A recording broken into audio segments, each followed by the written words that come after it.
Na China continental, tá? A gente tem várias coisas. Todo o sistema bancário é controlado pelo Estado. Não tem banco privado. O sistema bancário é controlado pelo Estado. 2. Todo capital que é investido deve ser capital produtivo. Você não tem especulação financeira dentro desse capital, você não pode ter. O que acontece? Quem quer especular financeiramente, atravessa o rio, pula para o outro lado de Hong Kong e vai fazer lá. Entendi. Dentro da China continental, não. A partir de um certo tamanho, o Estado vai intervir para falar quais são as necessidades do Estado. Por que a economia chinesa cresceu tanto? Por que é impossível os Estados Unidos competir a longo prazo com a economia chinesa? Não é simplesmente pelo tamanho da China. É óbvio que o fato da China ter 4,5 vezes, 4,3 mais população do que os Estados Unidos é um fato importante. Não estou negando isso. É óbvio isso. Só que não tem como um sistema que funciona igual um relógio, um sistema que é projetado, um sistema que não tem desperdício de recursos, perder de um sistema que funciona a esmo, de um sistema que funciona porque um doidão pensou numa coisa e o outro pensou noutra, porque um belo dia de madrugada um maluco acordou numa banheira e teve uma ideia. Então é óbvio que uma economia que é planejada e projetada vai ter resultados melhores a longo prazo. Quanto mais uma economia que tem 1/7 da população mundial. Então, assim, que isso vai acontecer, que vai ser tratorado, é óbvio que ia acontecer. Agora, acontece também porque é planejado. E aí a gente tem que pensar a evolução desse ferramental. Imagina na União Soviética, que os caras faziam planejamento de economia por telégrafo em papel e lápis. Cara, um país que você está fazendo fronteira ao mesmo tempo com a Finlândia e com o Japão, você ter que controlar a economia desse país inteiro por telégrafo e lápis e caderno e anotação. É muito difícil, é muito complicado, é lógico que vai ter distorções gigantescas. Pensa o que é a tecnologia hoje, pensa o que é o hub multimodal chinês. A China decidiu construir seus trens de grande velocidade no exato mesmo ano que o governo da Califórnia contratou o gênio Elon Musk para construir seus trens de grande velocidade. Enquanto a China construiu 25 mil quilômetros de trens de grande velocidade, a Califórnia construiu um único trilho de 12 quilômetros que não chega a lugar nenhum porque não deu certo. Não existe na China inteira nenhuma cidade com mais de 300 mil habitantes que não tenha um trem de grande velocidade. Quando você pega a evolução de trens de grande velocidade no mundo, você começa assim, Alemanha, França, Estados Unidos, vai começando aqui no começo, e a China está lá embaixo com 0. Aí do nada a China começa a fazer assim e passa todo mundo.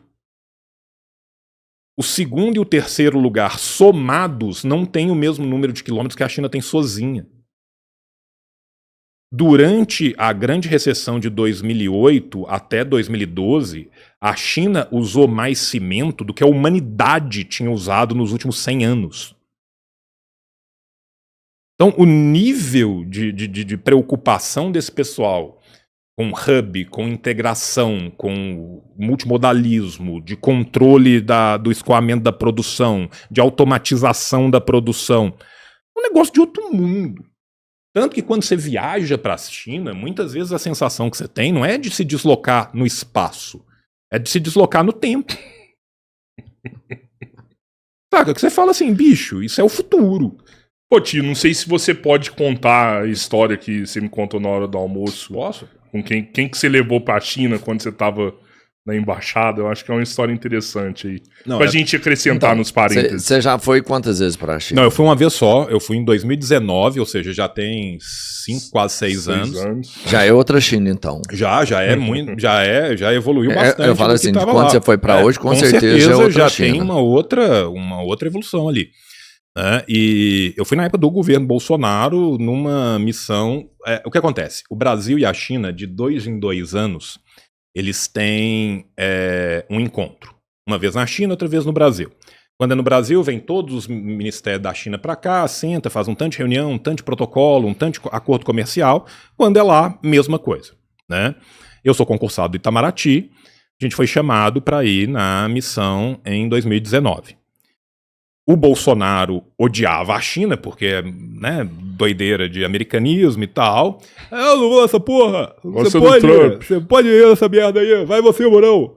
E aí o Mourão foi pra China.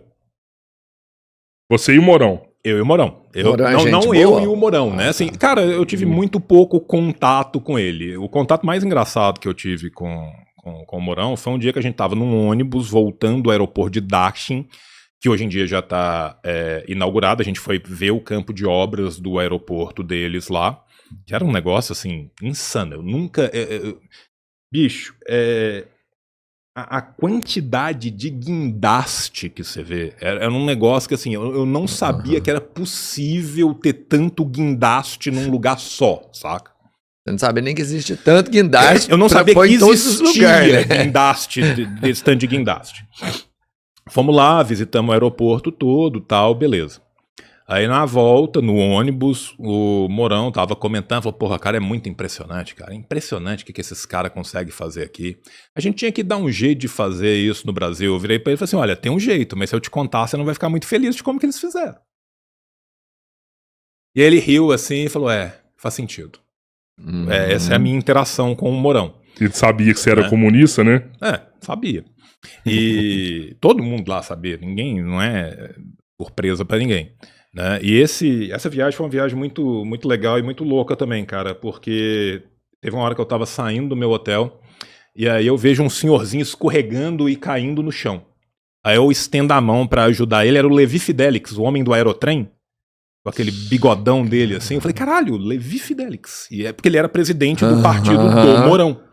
Né? E aí ele tava lá nas reuniões também, porque ele devia ter algum cargo governamental, qualquer coisa a ver com a comitiva do Mourão. Mas foi isso, o tiozão caiu na rua assim do nada, eu fiquei com dó, fui lá levantar, era o Levi Fidelix. Eu falei assim, porra, é o último cara que eu imaginava, né, cara? Porra, eu imaginei que era um chinês, né, porra, tem 1 bilhão e tanto desses aqui, né? Não, tanto de chinês, você vai Saca? pegar com tanto de chinês eu levanto o Levi Fidelix. Um brasileirinho. Mas assim, foi fascinante e tal, a gente vê e tal. Pô, cara, a gente foi no que é, assim, entre aspas, a NASA da China, né, na Agência Aeroespacial Chinesa. Meu irmão, é uma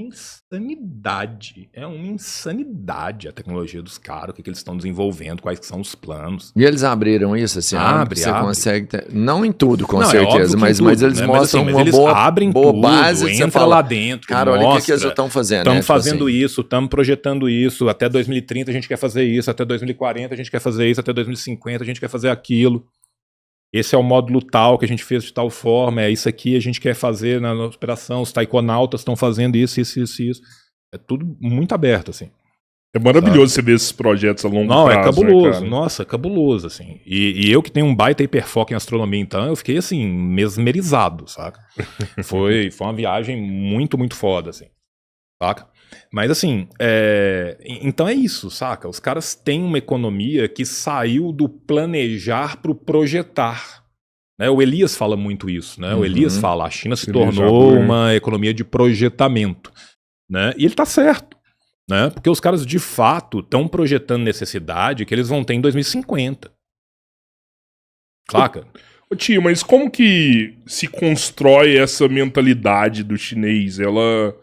Eu sei que ela tem uma influência da Revolução Russa, ela tem uma influência do confucionismo. Cara, a primeira coisa que a gente tem que lembrar é que nós estamos falando de uma civilização de 5.000 anos continuada, né, velho? A gente tá falando de um, entre aspas, país que tem 5.000 anos.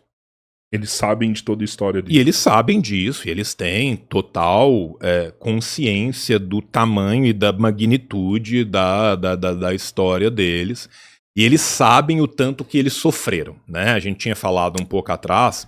Que é uma coisa que me irrita aqui, o brasileiro, assim, a gente é um povo sofrido, a gente é sofrido. do dia a dia, mas já não sabe o que é um sofrimento pós-guerra, já não sabe o que é não ter uma liberdade, já nunca brigou por nada. Já nunca brigou por nada. Assim, o que me incomoda às vezes é a gente esquecer quem que nos causou os sofrimentos que a gente teve, né? Porque às vezes a gente vê a galera assim se dobrando pro gringo mais colonialista, que é o cara que mais bota na nossa bunda, com o perdão da expressão, saca? Como se fosse o nosso salvador. Sabe, o que me incomoda muito é o viralatismo. Não tem Salvador. Não tem, mas eu falo assim, eles tiveram a oportunidade, usaram bem a oportunidade. Não, eu sei, se mas fosse assim, qualquer outro que chegasse aqui e chega, faz ainda. O viralatismo cultural, muitas vezes, que a gente tem de abrir mão da nossa cultura, que é riquíssima, das nossas coisas todas, em detrimento de agradar um cara, saca? Assim, eu acho lastimável, sabe? Porque, assim, a gente tem que entender que qualquer revolução brasileira que acontecer vai ser uma revolução brasileira. A revolução brasileira tem que ser do tucupi com tacacá, tem que ser a revolução do feijão tropeiro, a revolução, saca, do churrascão gaúcho. Ela não vai ser igual a nenhuma outra e não é também, né, nos mirando num exemplo que é um contra-exemplo, porque o colonialismo ele só funciona quando ele dá errado. A função dele é dar errado, né? A ideia do colonialismo, a ideia ideológica vendida pelo colonizador, pela metrópole colonizadora, é a ideia, né, primeiro, da missão civilizatriz, né, da missão de civilização, vamos levar a civilização a esses povos bárbaros, e também a ideia de vamos construir uma sociedade que seja um espelho da nossa sociedade naquela sociedade. Esse espelho é um espelho quebrado, esse espelho só dá certo quando ele dá errado, esse espelho é feito para não funcionar. Ele é feito para ter uma vantagem competitiva gigantesca que justifique o investimento a longa distância. Ninguém investiria numa experiência colonial se não fosse brutalmente lucrativo. E para ser brutalmente lucrativo, eu tenho que asfixiar o crescimento daquela sociedade local. Né? E muitas vezes a gente nunca lidou com esse nosso colonialismo, com essa nossa colonialidade. Então é foda, assim. Saca? Eu super te entendo que eu passo as minhas raivas também. Né? Até me perdi. Do que a gente tava falando? Era da China. Da China. A China da é um país. construção da mentalidade. De virar A China é um país de 5 mil anos, que é este mesmo país, com basicamente essas mesmas etnias. Já tiveram outras etnias que tiveram dentro daquilo que foi a China no passado, saíram em outros países e tal, ali da região hoje, mas assim, basicamente, essas 56 etnias estão ali juntas naquela região há praticamente 5 mil anos. Eles sofreram horrores e eles têm noção do quanto que eles sofreram, do quanto que eles foram drogados, abusados e prostituídos. Né? E no caso deles é literalmente drogados, abusados e prostituídos mesmo, né? Porque as guerras do ópio é literalmente drogar o povo. Né? E eles têm noção das capacidades que eles têm também. Eles sabem que eles já foram o maior PIB do mundo, não vai ser a primeira vez agora.